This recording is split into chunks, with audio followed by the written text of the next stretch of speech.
What's happening, everybody? Justin, Bridgewater's finest on YouTube, blockbuster_guy on Twitter, coming at you with round 3 NHL Stanley Cup playoff predictions for 2017. Round 2 just ended last night with a pair of thrilling Game 7s that came down to the wire. Congratulations to both Pittsburgh and Anaheim for winning those Game 7s.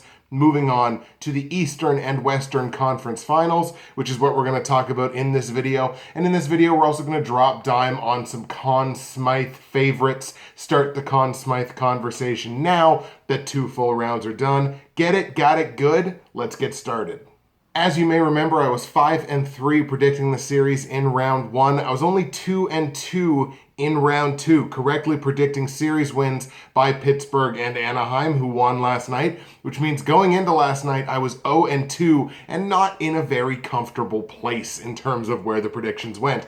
I incorrectly told you to take both the New York Rangers and the St. Louis Blues to win their series. Those did not work out. Congratulations to the Nashville Predators, the ultimate underdogs in these playoffs, as well as the Ottawa Senators for winning those series to move on to the Eastern and Western Conference Finals. We've got 2 incredible conference finals matchups. But before we get into talking about those, why don't we talk a little Conn Smythe? It's always fun to kind of start the speculation a little bit early. We generally know at this point that whatever team wins the Stanley Cup, the Conn Smythe winner is going to probably come from that team. Of course, believe it was Jean-Sébastien Giguère being the exception that proves the rule.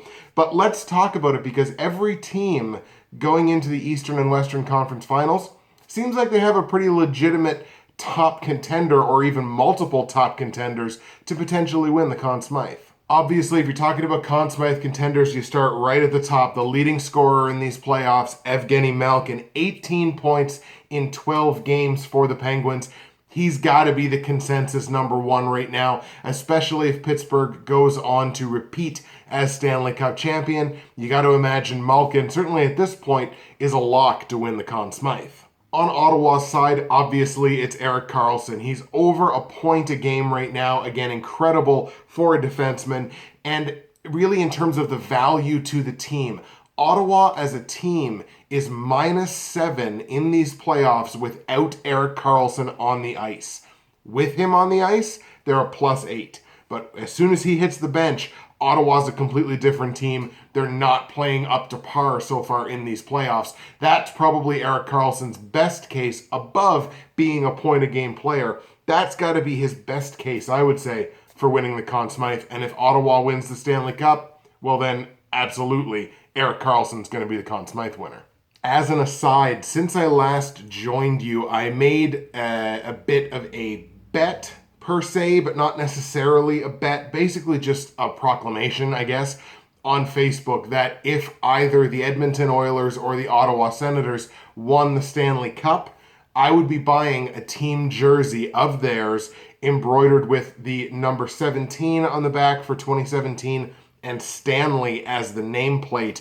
And I would wear that in all of my NHL-themed videos starting next season. I wouldn't have it in time for any of the expansion draft stuff that we're going to do, but for all of next season, I would wear that jersey. So obviously, Edmonton is out now, so Ottawa's the last best chance. But if Ottawa wins the Stanley Cup this season, I will be wearing an Ottawa Senators jersey, number 17, Stanley, in all of my NHL videos next season. So if you really want to see that, you better cheer for the Senators. Back to our Conn Smythe conversation. If you're talking about the Nashville Predators, it's got to be Pekka Rinne, and he's probably the only goaltender, certainly of the remaining goaltenders, that would really be in the conversation at this point anyway, to win the Conn Smythe. Pekka Rinne's 8-2, a 1.37 goals against average, and a .951 save percentage. Sparkling numbers across the board for Pekka Rinne, playing some of the best hockey of his career.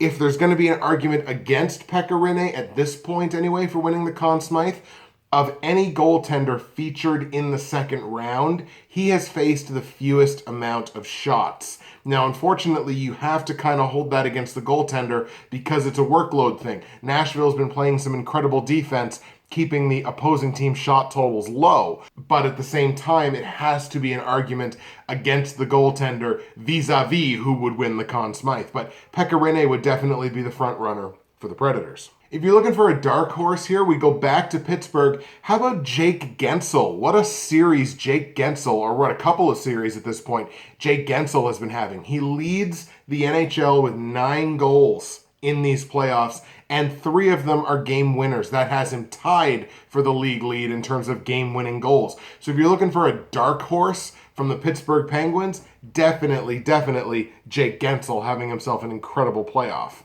And on Anaheim, really you have like a handful of Anaheim players who could make the case at this point to being the front runner from their team for the Conn Smythe. Obviously, you got Getzlaf leading the way, 15 points. He's the number 3 scorer in these playoffs.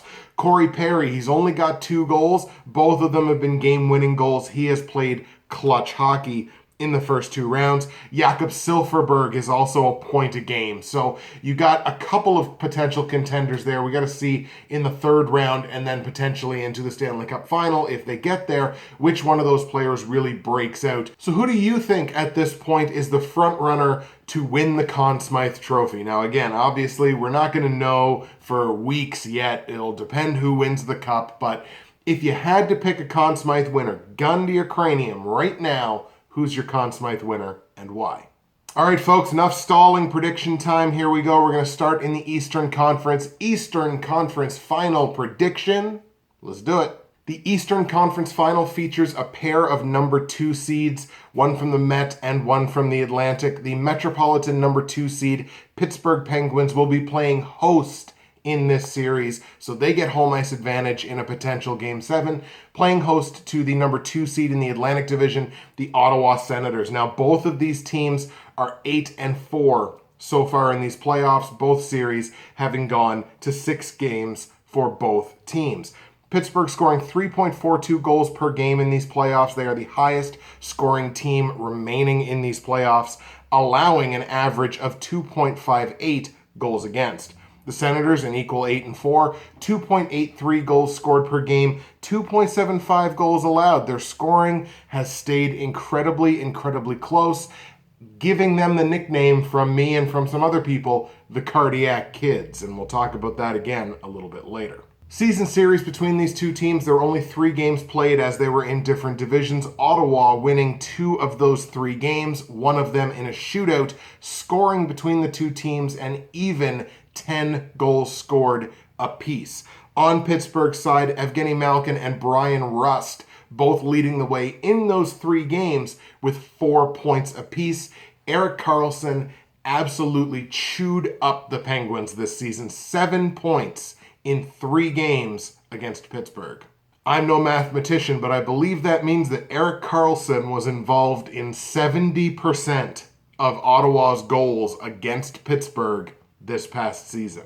Overall in these playoffs, Evgeny Malkin, as he did in the first round, leading the way in terms of scoring, 18 points in 12 games for Malkin, 5 goals, 13 assists, number 1 scoring player in these playoffs.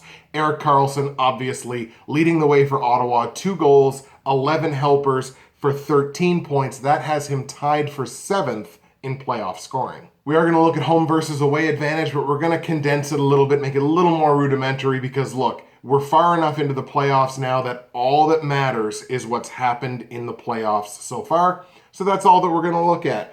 In these playoffs, at home, Pittsburgh 4-2. They're outscoring opponents in those games 19-14 across 6 games. Ottawa, an equal 4-2 in these playoffs on the road.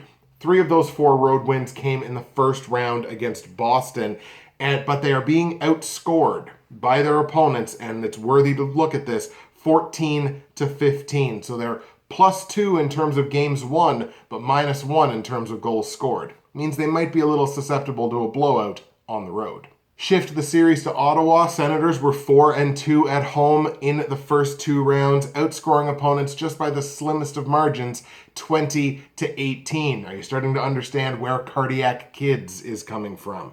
Pittsburgh, an equal 4-2 on the road. So in these situations, Pittsburgh at home, Pittsburgh on the road, Ottawa at home, Ottawa on the road, they're all 4-2. They've all won 2 out of every 3 games in these situations. Makes for a very interesting series, very even-looking series. Pittsburgh, again, 4-2 on the road, outscoring opponents 22-17 in those 6 games. Something else I wanted to look at is in what situation was goal scoring higher. So basically what we're looking at is, were there more goals scored for and against a particular team in their games at home or in their games on the road? And what I found when I looked into this, the situations are basically the same. And what that is Ottawa at home and Pittsburgh on the road. In Ottawa's 6 home games so far in these playoffs, there have been 9 more goals scored than in Ottawa's games on the road against both Boston and the Rangers.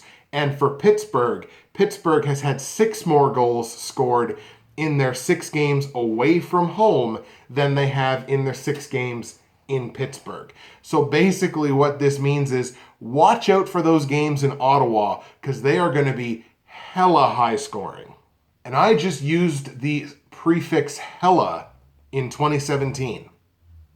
Keeping up with the times. X Factor time. Biggest X Factor that I see here for Pittsburgh is, who was the backup goaltender in Game 7? It was Matt Murray. So Matt Murray's cleared. He's back. And you gotta wonder if there's any temptation on Mike Sullivan's side, or how quickly, how bad of a situation would it have to get for Mike Sullivan and the Pittsburgh Penguins to go back to Matt Murray. Look, Matt Murray, on his career, it's a very brief career, it's a small sample size, but this kid has been dynamite. In the regular season, career 2.32 goals against average and a .925 save percentage. That's in the regular season. In the playoffs, his goals against average drops down to 2.08, and his save percentage stays basically the same at .923. Incredible career numbers for Matt Murray. But how quickly do they go back to Matt Murray? And is there any temptation to just immediately go back to Matt Murray, despite how good Marc-Andre Fleury has been in these playoffs? And he's been very good. 2.55 goals against average. There's nothing wrong with that at all. And a .927 save percentage. Flower has been unbelievable for Pittsburgh so far in these playoffs. But you got to ask yourself, now that Murray is there, and of course the expansion draft is looming, and what's Pittsburgh going to do with their goaltending situation there? I know what I think they should do, but what are they going to do there?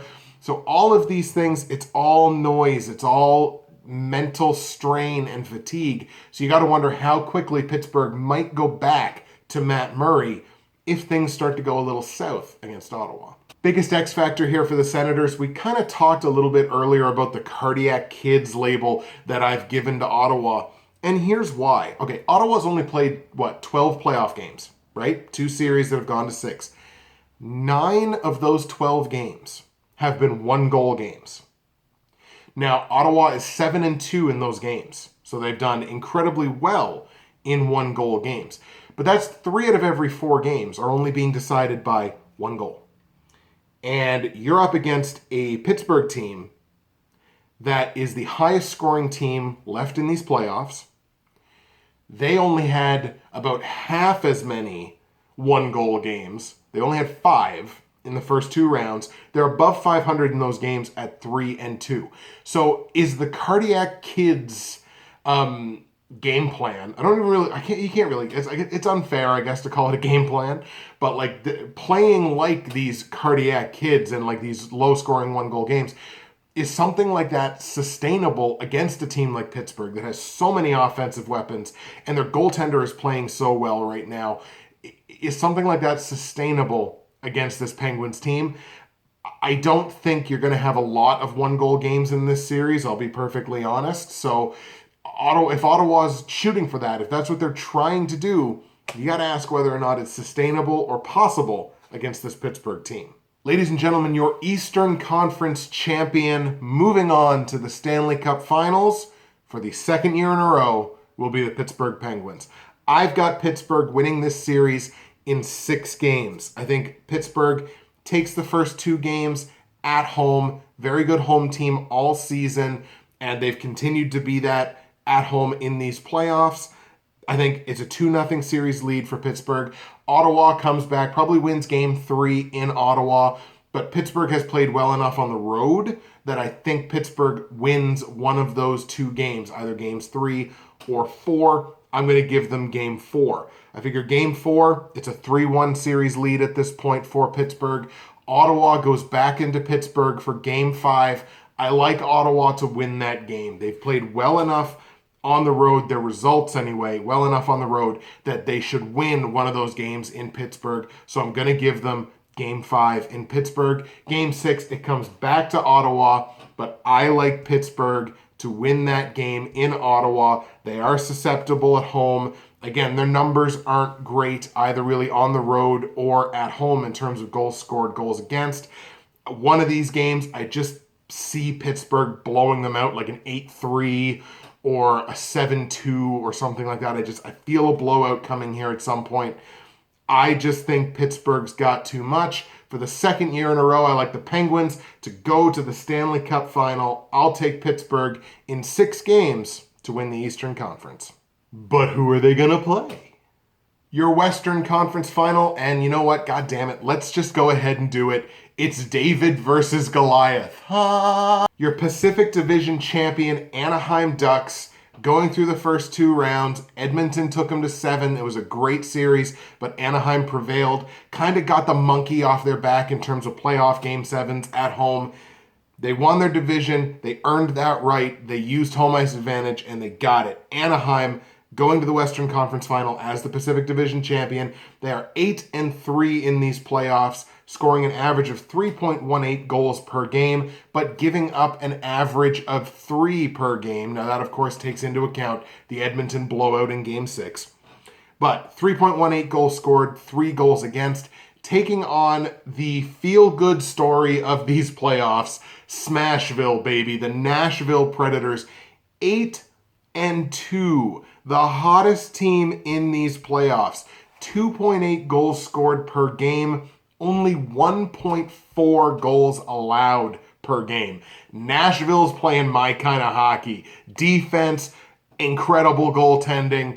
Nashville is playing Justin's brand of preferred hockey. Season series between these 2 teams was much the same as Ottawa-Pittsburgh. They only played each other 3 times. Anaheim winning 2 of those 3 games. Scoring was even in those games, 9-9, and one of them ended in a shootout. Getzlaf, Vatanen, and Fowler all had 3 points each in those 3 games against Nashville in the regular season. Philip Forsberg and James Neal also had 3 points each in the 3 games against Anaheim. In these playoffs, we talked about Ryan Getzlaf, the number 3 scoring player in these playoffs. 15 points, 8 goals, 7 helpers. Again, number 3 scorer in these playoffs. Nashville, Ryan Ellis leading the way for the Predators. 4 goals, 5 helpers for 9 points. It's worth mentioning as well, Ryan Johansson also has 9 points, 2 goals, and 7 helpers. We take a look at home and away. Anaheim's got home ice advantage. We'll start the series in Anaheim. Anaheim 4-2 at home in these playoffs, so 2 of their 3 losses have come at home, and they're only outscoring opponents 16-15 in those games. Now, that takes into account a couple of not so great home games, but 16-15, that's the scoring in Anaheim's home games. Nashville 3-2 in these playoffs on the road, scoring 13 goals, only giving up 8 goals in 5 road games. We move the series to Smashville, where no team has exercised more home ice advantage than have the Nashville Predators. An undefeated 5-0 in Nashville in these playoffs, outscoring opponents 15-6. Hang on. What was that second number? That second number was 6. 6 goals against in 5 games. Anaheim, to their credit, have played 5 road games. They're 4-1 in those games. They've played very well on the road in these playoffs, but they're only outscoring opponents 19-18. Now that does take into account the blowout loss in Edmonton in Game 6. So if you take that game out, their one loss, they've played incredibly well on the road. But I mean, you can't just kind of pick and choose which games you're not going to take into account. They gave up 7 goals, so you have to take it into account. They're 4-1, but the scoring's only 19-18. In the 5 Anaheim Ducks games this playoff not played in Anaheim, 6 more goals have been scored. So scoring is up when the games are away from Anaheim. Interestingly enough, you look at Nashville's numbers, the scoring is the same. Now it's tilted a little more in Nashville's favor when they're at home, but Nashville's 5 home games, 21 goals scored. Nashville's 5 road games, 21 goals scored. So the scoring there is even. The tilt is just a little more in Nashville's favor when they're at home, if you want to call this a tiebreaker. Nashville is +9 in those 5 games at home. They're only +5 in their 5 road games. Biggest X factor that I see here for the Ducks is the effectiveness of that so-called shutdown line, the one that Todd McClellan fought so hard to keep Connor McDavid away from. Because we all know Randy Carlyle, a notorious matchup coach, and that's the coaching style that he has, notorious for being a matchups-based coach. But that shutdown line, and when we talk about the shutdown line, we're talking about Ryan Kessler's line. Ryan Kessler between Andrew Cogliano and Jakob Silfverberg, who has had himself a hell of a playoff. But that's the line we're talking about.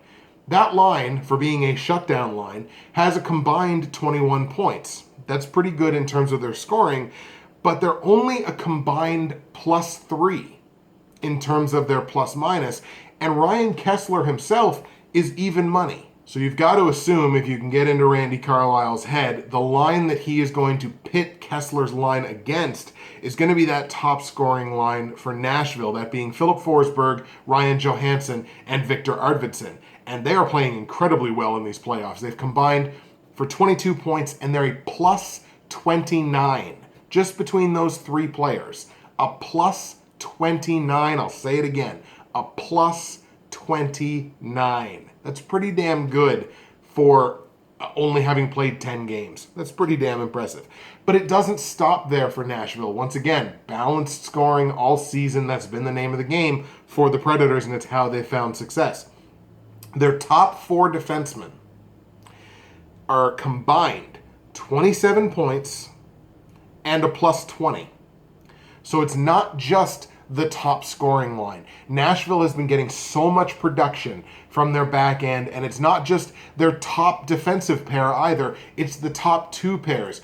Subban, Josi, Ellis, and Matthias Ekholm. Sorry, I lost it again there for a second. But those top 4 defensemen, they're getting production. It's probably sad that Nashville's likely going to lose one of them in the expansion draft, but again, they're really producing. So it's not just the top scoring line for Nashville that's generating points. It's going to be a huge task for this Kessler shutdown line, quote unquote, especially when they're scoring points, but they're getting scored on almost as much as they are generating offense. That's going to be something to watch out for big time in this series. Biggest X factor here for the Predators, we go back to that again, that notion of balanced scoring, and they had balanced scoring all season long, but can they keep pace with the consistency of a team like Anaheim? And if possible, Anaheim has more balanced scoring than does Nashville. Let me tell you what I mean by that. Anaheim's got 2 players in these playoffs, Getzlaf and Silfverberg, who are point-a-game players. And they've got 9 players who are at least a half point a game. So good for a point every couple of games. Nashville has no players that are a point a game, and to their credit, they have 7 players who are at least a half point a game. But Anaheim holds the edge on them in these terms. So can Nashville, again, who really lives and dies on a balanced scoring attack, can they keep up with the consistency? Ladies and gentlemen, your Western Conference champion going to the Stanley Cup final is the Nashville Predators. Before I give the full prediction, I'm a Montreal Canadiens fan. Everybody that watches me knows that. I mean, I wear Moosehead stuff, but I'm a Canadiens fan through and through. And I'm going to say this for posterity. And any Habs fan that doesn't feel this way, I think you need to reevaluate what your priorities are. I want nothing more in these playoffs, even more so than Ottawa winning the Cup and the Cup coming back to Canada. Even though it's the Canada 150 and everything like that. I want nothing more out of these playoffs than for PK Subban to win the Stanley Cup. There's nothing that I want more than for Subban to win the Stanley Cup. And this is a message directly to PK Subban, who I know, of course, watches all of my videos. You know, why not? PK Subban is an incredible player. And he's a better person. And I think any Habs fan that is being honest with themselves, we may like Shea Weber, we may love Shea Weber, but we miss PK Subban. We do. He could be the face of the league because of his personality. And no matter what Mike Milbury says, you know, eat it. He was sort of the guy. I almost looked at him as right up there with Carey Price as the face of the franchise.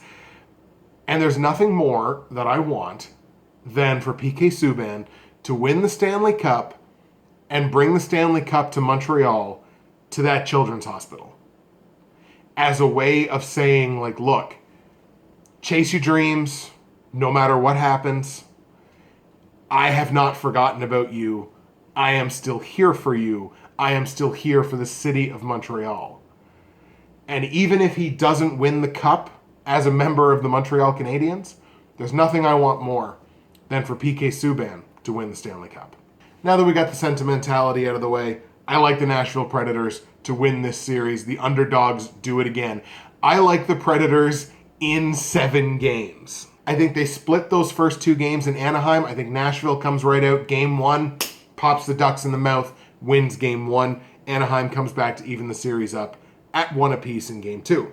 Nashville wins Games 3 and 4 in Nashville because, look, it's Smashville. They win those 2 games. The Predators lead this series 3-1 after 4 games. Anaheim comes back on home ice. They win Game 5. Anaheim goes to Nashville in Game 6, and Anaheim wins Game 6 in Nashville. They've been good enough on the road that they're going to win a game in Nashville. I have it being Game 6. To tie the series up at 3, Game 7 in Anaheim. The Ducks are not winning 2 Game 7s at home in the same playoffs. Not happening, not happening, not happening. Nashville goes into Anaheim, Game 7. They win that game. Pekka Rinne is a brick wall. The defense does what they need to do, generating that offense, setting up a Stanley Cup final matchup of the Pittsburgh Penguins looking to defend their championship versus the Nashville Predators, a wild card 2 team that never should have been there, looking for the first championship in franchise history. So that's my Stanley Cup final, folks. I've got Nashville and Pittsburgh as my Cup final. What is your Cup final? How are your predictions doing so far in the playoffs? Hopefully you're doing better than my 7-5, but how are your predictions doing so far? What is your Stanley Cup final? Who is your Conn Smythe front runner? All that, put it in the comments section below. That's it for me, Justin, Bridgewater's Finest on YouTube, Blockbuster_guy on Twitter.